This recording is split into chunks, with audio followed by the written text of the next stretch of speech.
Railway recruitment board నుంచి NTPC under graduation సంబంధించినటువంటి notification విడుదలైనటువంటి విషయం మీ అందరికీ తెలిసిందే. వీటికి సంబంధించినటువంటి అప్లికేషన్ ప్రాసెస్ ఇప్పటికే మొదలవడం జరిగింది. చివరి తేదీ చూసినట్లయితే మనకు నవంబర్ 27వ తేదీన దీనికి సంబంధించినటువంటి దరఖాస్తు ప్రక్రియ ముగియనుంది. సో ఈ నేపథ్యంలో ఈ పోస్టులకు సంబంధించినటువంటి సెలక్షన్ ప్రాసెస్ ఏ విధంగా ఉంటుంది, మరీ ముఖ్యంగా వీటికి సంబంధించినటువంటి ఎగ్జామ్ యొక్క సిలబస్ ఏంటిది అనే విషయాల గురించి ఈ వీడియోలో పూర్తిగా తెలుసుకునేటువంటి ప్రయత్నం చేద్దాము.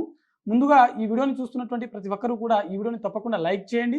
అలాగే మీరు ఇంకా సాక్షి ఎడ్యుకేషన్ యూట్యూబ్ ఛానల్ని సబ్స్క్రైబ్ చేసుకోకపోతే ఇప్పుడే సబ్స్క్రైబ్ చేసుకోండి. అయితే మనకు ఈ అండర్ గ్రాడ్యుయేషన్ సంబంధించినటువంటి ఈ నోటిఫికేషన్ ద్వారా మొత్తం 3058 ఖాళీలకు సంబంధించినటువంటి భర్తీ అనేది జరగనుందనమాట.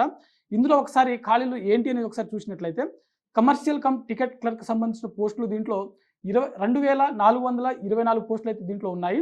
అదేవిధంగా అకౌంట్ క్లర్క్ కమ్ టైపిస్ట్ సంబంధించిన పోస్టులు 394 ఖాళీలు అయితే ఉన్నాయి. జూనియర్ క్లర్క్ కమ్ టైపిస్ట్ సంబంధించినటువంటి 163, ట్రైన్ క్లర్క్ టీసీ సంబంధించిన పోస్టులు 77 పోస్టులు అయితే ఉన్నాయి. మొత్తంగా మనకు 3058 ఖాళీలు ఈ నోటిఫికేషన్ ద్వారా మనకు భర్తీ చేయనున్నారు. అయితే దీనికి సంబంధించినటువంటి దరఖాస్తు ప్రక్రియ మనం ఇందాకే చెప్పుకున్నాము. మనకు నవంబర్ 27వ తేదీన మనకు దీనికి సంబంధించిన దరఖాస్తు ప్రక్రియ అనేది ముగియడం జరుగుతుంది. ఒకసారి ఎడ్యుకేషన్ క్వాలిఫికేషన్ చూసుకున్నట్లయితే ఇంటర్మీడియట్ పాస్ అయినటువంటి అభ్యర్థులు లేకపోతే వొకేషనల్ కోర్సు చేసినటువంటి అభ్యర్థులు ఈ పోస్టులకు దరఖాస్తు చేసుకోవచ్చు. దీనికి సంబంధించినటువంటి వయోపరిమితి చూసినట్లయితే మినిమం 18 సంవత్సరాలు, మ్యాక్సిమం 30 సంవత్సరాల వరకు వయసు ఉన్నటువంటి అభ్యర్థులు ఈ పోస్టులకు దరఖాస్తు చేసుకోవచ్చు. మరి ముఖ్యంగా ఎస్టీ, ఎస్సీ మరియు ఓబీసీకి చెందినటువంటి అభ్యర్థులు ఎవరైతే ఉన్నారో వీరందరికీ ప్రభుత్వ నిబంధనల ప్రకారం వయో సడలింపు అనేది వర్తిస్తుంది.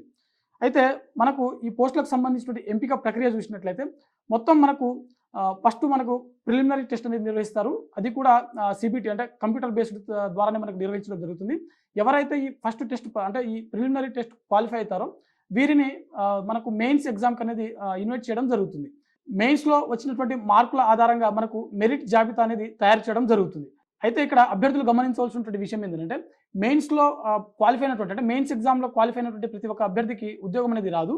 ఎవరైతే మెరిట్లో ఉంటారో వారికి మాత్రమే ఉద్యోగం వస్తుంది.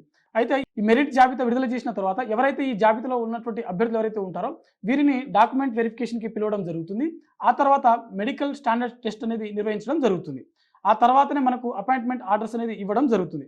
మరి మనకు ఈ ప్రిలిమినరీ ఎగ్జామ్ అదేవిధంగా మెయిన్స్ ఎగ్జామ్ సంబంధించిన ఒకసారి సిలబస్ అదేవిధంగా ఎగ్జామ్ ప్యాటర్న్ చూసినట్లయితే మనకు సిబిటి 1 అంటే ప్రిలిమినరీ ఎగ్జామ్ వచ్చేసరికి మనకు మొత్తం 100 మార్కులకు ఈ ఎగ్జామ్ అనేది కండక్ట్ చేయడం జరుగుతుంది. 100 ప్రశ్నలు ఉంటాయి. ప్రతి ప్రశ్నకు మనకు 1 మార్క్ అనేది ఇవ్వడం జరుగుతుంది. ఈ ఎగ్జామ్ కంప్లీట్గా మనకు 1.5 అవర్లోనే నిర్వహించడం జరుగుతుంది. అంటే 90 మినిట్స్లో 100 క్వశ్చన్స్కి మనం ఆన్సర్ చేయాల్సి ఉంటుంది.